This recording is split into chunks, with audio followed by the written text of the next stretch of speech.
Friends, வடை சட்டி வச்சு எண்ணெய் ஊற்றி பட்டை லவங்கம் எல்லாம் போட்டு இஞ்சி பூண்டு வெங்காயம் தக்காளி ஆட்டி வச்சு கூட்டு போட்டு வணக்கலாம் ஃப்ரெண்ட்ஸ்.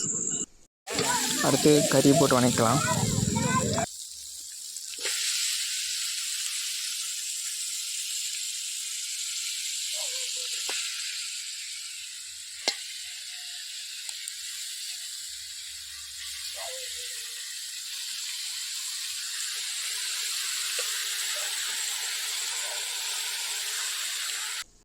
மஞ்சத்தூள் தேவையான அளவு உப்பு போட்டு கிளறி விட்டாச்சு.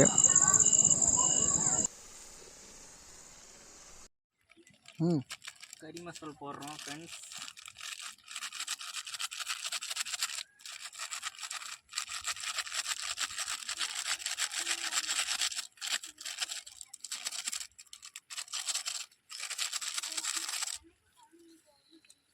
அடுத்து கொத்தமல்லி தூள் போடுறோம்.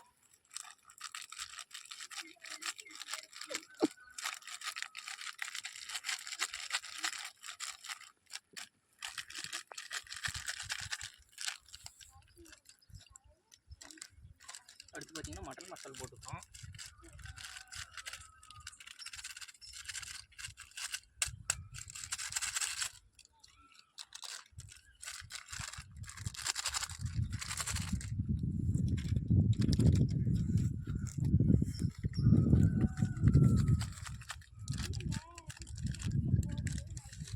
இப்போ தேவையான அளவு பார்த்தீங்கன்னா மிளகாத்தூள் போட்டு போகிறோம். மிளகாத்தூள் நம்ம கொஞ்சமாக போட்டோம்னா போதும்.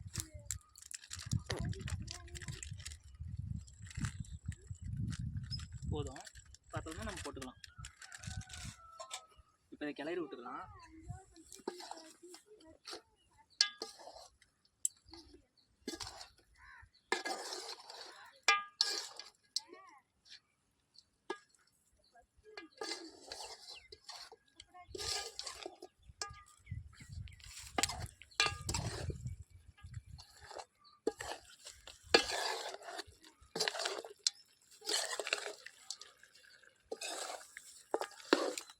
கிளறி விட்டாச்சு. இப்போ கொஞ்சம் வணங்கின வாட்டிக்கு நம்ம தண்ணி ஊற்றிக்கலாம். அனுப்பல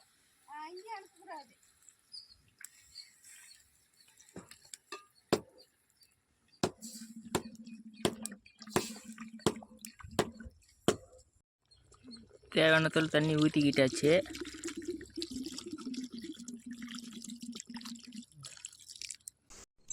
குழம்பு கொதிச்சு சுண்டன வாட்டிக்கு இறக்கிவிடலாம். அது பேர் வெளிப்படுத்திக்கிட்டு வந்துக்கிட்டு இருந்தாச்சு, தூக்கிட்டு வந்தாச்சு. இப்போ நாங்கள் தோசை வச்சு சாப்பிட போகிறோம்.